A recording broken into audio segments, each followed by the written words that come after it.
In addition to creating new reports, Sage Accpac allows you to modify the reports provided with each of the modules. This new section discusses what you need to know when modifying existing Accpac reports. As discussed earlier, during the installation of Accpac, reports are copied into the language folder of each module.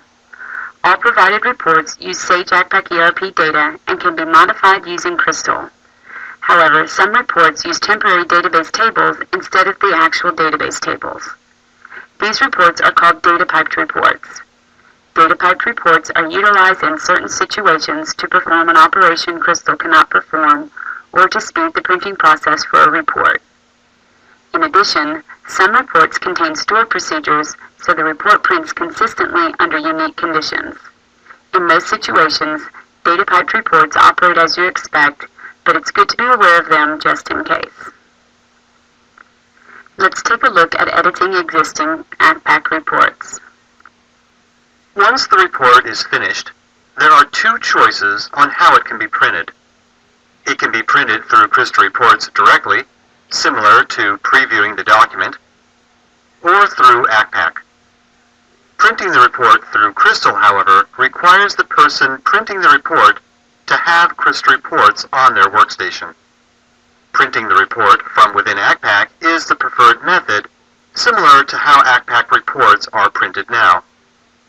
To attach the report to the Sage desktop, start the Sage desktop and start Accpac if it isn't already. From the main toolbar, select the My Tasks drop-down menu and choose Add to My Tasks. The first choice is to add an Accpac report.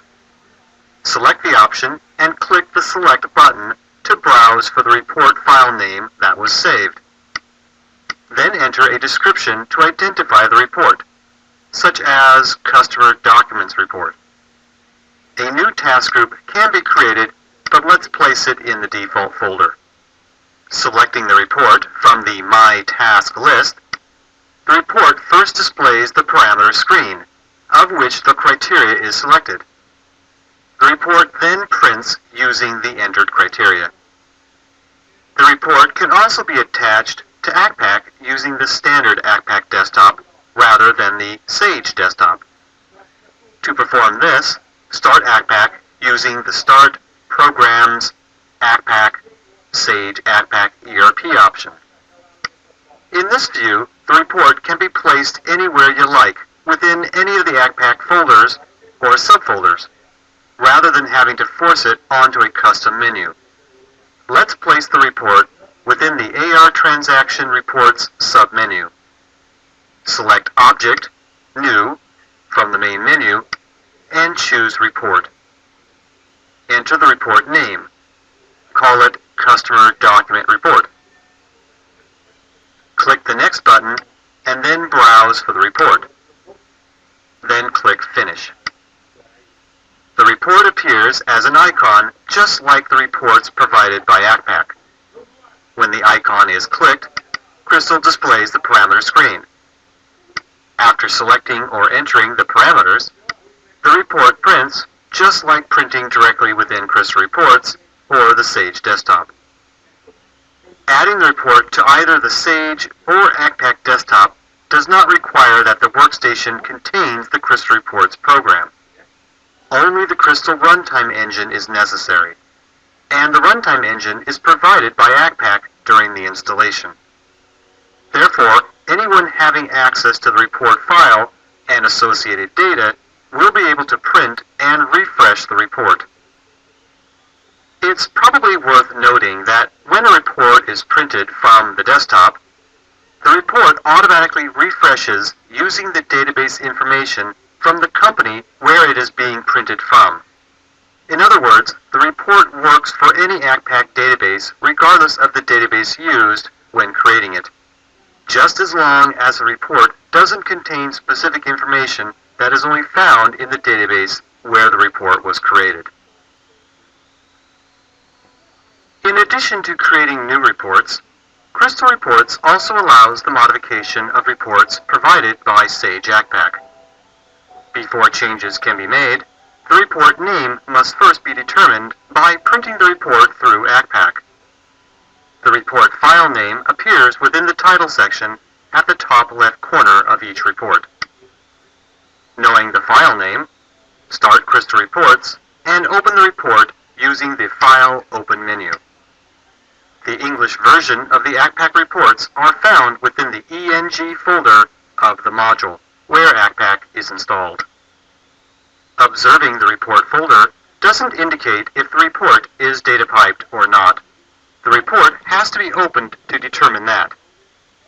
Before making any changes to an Accpac report, first make a copy of it. Let's say you want to make a change to the Order Action Summary report within Order Entry. This report is called OEORDACS.RPT. Within Crystal, the report appears just like any other Accpac report. However, this particular report is data piped. After opening any report, the first step is to determine if it is data piped. To do this, select Database, Set Database Location. If one or more table names refer to a DLL or CSV table extension, it indicates the report is data piped. Just because the report is data piped, it doesn't mean changes can't be made. It just means that there are some changes that should not be made. All the functions that were discussed earlier, with the exception of adding new database tables, can be performed.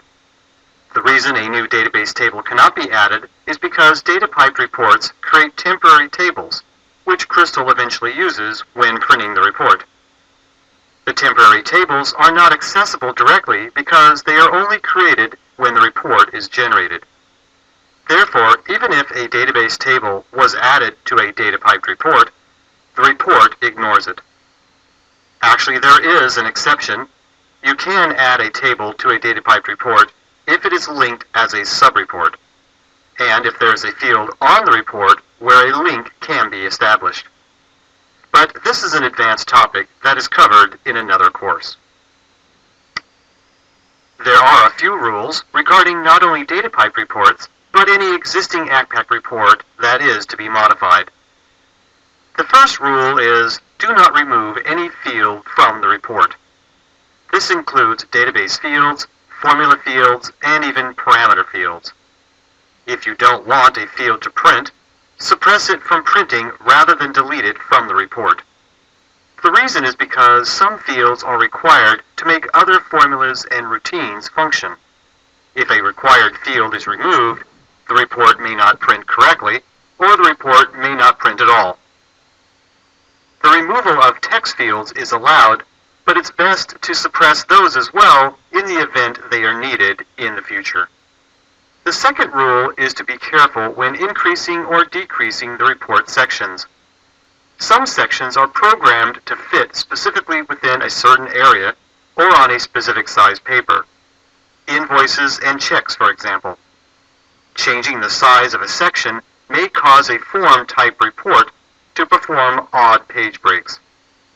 The third rule is to be careful when moving fields. Only move a field within the section where the field originates. Now there are exceptions to this, but be aware that some fields are required to be in certain sections so they will function correctly, such as totals, page counts, shared variables, running totals, and many others.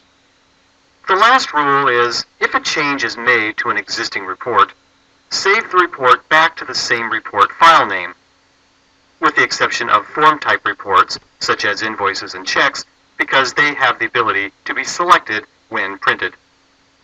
For all other reports, a customization directory can be created for the report, but the report will need to retain the same file name. This is because the Accpac printing screens are programmed to look for a specific report file name. If additional parameters are added to an existing Accpac report, be advised that those parameters will not be known to the report printing screen. Therefore, any additional parameters will be asked for by Crystal directly after accepting the contents of the parameters on the Accpac printing window. Other than the above rules, you can pretty much do whatever you want, just as if the report was created directly. Change the font, adjust field lengths, perform bold and/or underlines, add subtotals and grand totals, insert text, and most everything else that was discussed earlier within this session. You have successfully completed this topic and learned how to identify features of the Crystal Reports program and related components, describe how Crystal Reports operates with Sage Accpac, create new Crystal Reports, and modify existing Accpac reports. For homework, please review the Crystal Reports course reference guide and complete the Crystal Reports case study. For review, you can complete the exam crayons, which are launched from your profile at Sage Software University.